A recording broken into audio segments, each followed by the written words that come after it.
Selamat sore teman-teman, kembali dengan Dodang Channel. Pada kesempatan ini saya akan memperkenalkan tentang PLTS atap.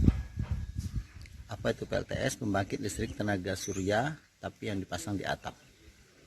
Nah ini kita tahu di Indonesia ini potensi untuk tenaga surya cukup besar karena daerah kita tropis dan sinar matahari itu cukup melimpah sebetulnya tiap hari, hampir setiap hari. Nah, berikut memperkenalkan PLTS atap on grid.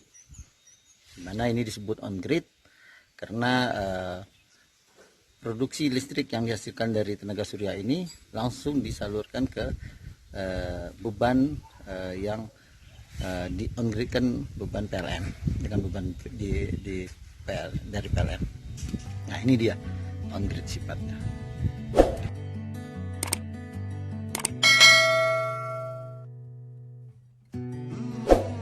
Nah ini pertama-tama kita perkenalkan, inilah bentuk dari salah satu bentuk dari PLTS atap, karena disebut PLTS atap karena dipasang di atap.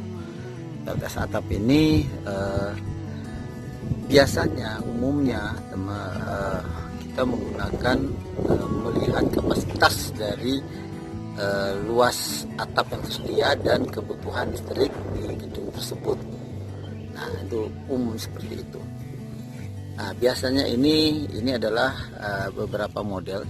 Nah yang penting ini kita harus utamakan adalah pada saat memposisikan PLTS tersebut, jangan sampai kita memasang terlalu banyak shading atau bayangan sehingga nanti cahaya matahari pun tidak maksimal untuk menyinari solar panel ini. Seperti ini. Nah ini adalah panel suryanya. Ini adalah panel surya. Nah sekarang panel surya itu bermacam-macam kapasitas. Jadi dari yang kecil sampai yang besar, umumnya ini kita pakai adalah 340 kWp. Nah, dan ini adalah struktur. Nah, struktur ini sangat penting untuk PLTS atap karena kita harus melihat apakah kalau itu atapnya sifatnya menggunakan atap biasa yang menggunakan seng atau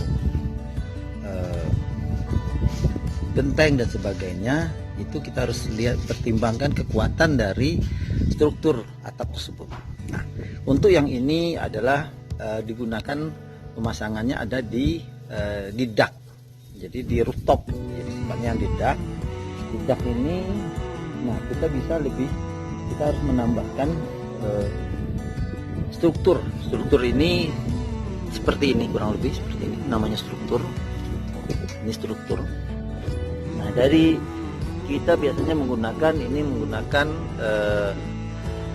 besi yang digalvanis sehingga ini bisa lebih tahan terhadap korosif. Ini tampaknya. Nah, ini sebetulnya tidak menempel ke ini, tinggal sistem taruh saja dengan supaya tidak terjadi pergeseran, paling hanya dengan lem.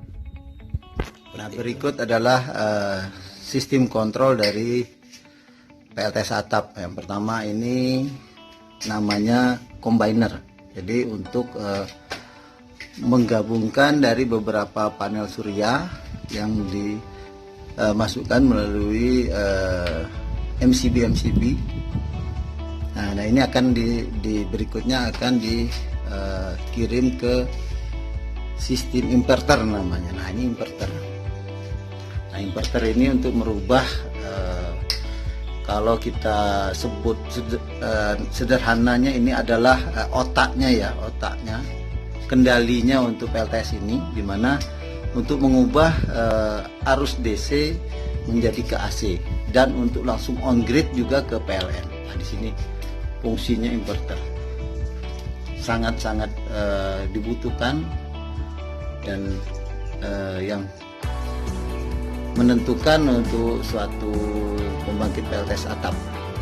Nah, berikutnya adalah ada namanya panel hubung.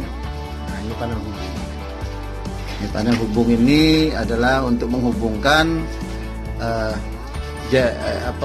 instalasi dari PLTS dengan beban atau grid ke PLN. Nah, jadi di sini menghubungkan. Jadi di sini ada fungsi, nanti ada fungsi untuk pemutus juga. Di situ ada MCB untuk ada pengamannya, proteksinya juga ada di situ. Nah, berikutnya adalah panel untuk instrumen, untuk mengukur dari output atau kerja dari PLTS atap ini. Nah, ini biasanya tambahan sifatnya. Nah, ini tambahan bahwa ini akan di panel ini untuk membaca nanti di monitor seperti itu. Nah, inilah dia PLTS atap, komponen-komponennya. Sekilas baik teman-teman, demikian sekilas secara umum tentang PLTS atap yang dapat kami sampaikan. Dan jangan lupa ya, like, comment, share, and subscribe. Dan kami tunggu komentar Anda. Terima kasih.